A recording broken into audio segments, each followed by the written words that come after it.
we're good. Are we good? Lovely day here in the garden. Love it when I get sent stuff, particularly new products to try out. This one I got sent from Bardi, which is essentially a fertiliser made from black soldier fly larvae. But what else has it got written on the bag here? It says organic fertiliser. What's it say? 240 million microbes per gram, biodiverse soil, 10 plus trace elements. Exciting stuff. It does say here on the bag, certified organic, which is good. What's it? 60 kilos of CO2 offset. Interesting. I love all these statements. Do people actually really care? I'm not sure. But if we read the product packet, beneficial minerals for increased biodiversity and healthier, well-structured soil, because that's what you want. Essentially, as I bang on all the time about, it's like a house. You get the foundations wrong, the house falls over, and it's the same with your plants. You really want good soil. You're essentially growing soil first, plant second. So it's essential that we have good, healthy soil because that's how plants take up those nutrients. I'm going to run an experiment because I want to actually test to see if it's any good and see the kind of results I'm going to get. So what I'm going to do is I'm going to do 3 pots, just plastic pots, and I've got some young seedlings. I'm going to use some basil seedlings that I purchased from Bunnings. I'm going to use a potting mix, and I'm going to use the same potting mix. This one here is the Searles organic potting mix, which is the only organic potting mix available at Bunnings.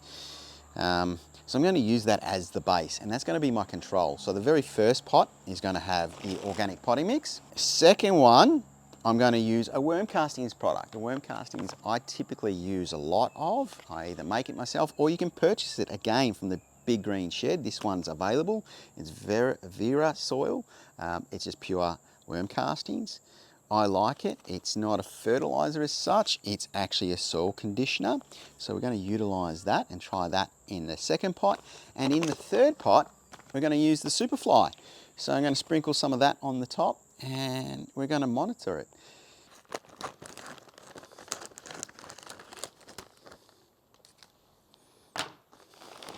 I really wish, my wish is for Bunnings to start accepting all the soft plastic from their potting mix, as well as these pots, so they can be recycled, okay? Essentially, now have 3 pots with the same amount of potting mix. Right. Punnet seedlings, the reason I like basil is because they'll grow in a fashion that I can sort of monitor the difference in the growth quite easily. I also like these because they're in 6 cells. So I'm going to have 2 plants per pot. So I'm just going to plant those out now. So they're all from the same punnet. They all would have been germinated at the same time. I'll just make a little hole.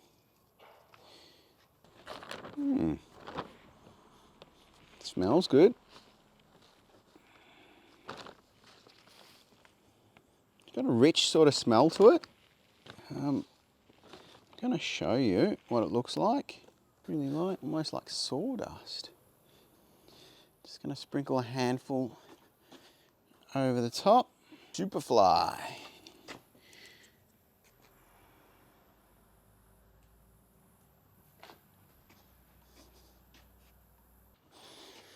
All right. It's been a week since I started the experiment, so I'm just going to touch base and show you the results after 1 week. If we have a look here, I'll just show you the pots. They've just been living here amongst my chili plants. If I zoom in a little bit, you can sort of see here 3 plants. The one over here is doing the best. You can sort of see it's slightly taller. And I borrowed the kids' ruler just so I can get an idea. That one there plant is roughly sitting at around 20 centimetres tall. This one here, about 15, maybe 16, 15, 16, 15 as well. About 14 centimetres roughly. So this one here, clear winner at this stage. That's after 1 week. You can see this here, this plant here both of them have started to get some yellowing in the leaf. Now that one there is the control. So that's just the potting mix on its by itself. This one here is the worm castings. And so far the winner, which is good for the product itself, but that's the Superfly. So far the Superfly is doing the best. We will report back in a week's time.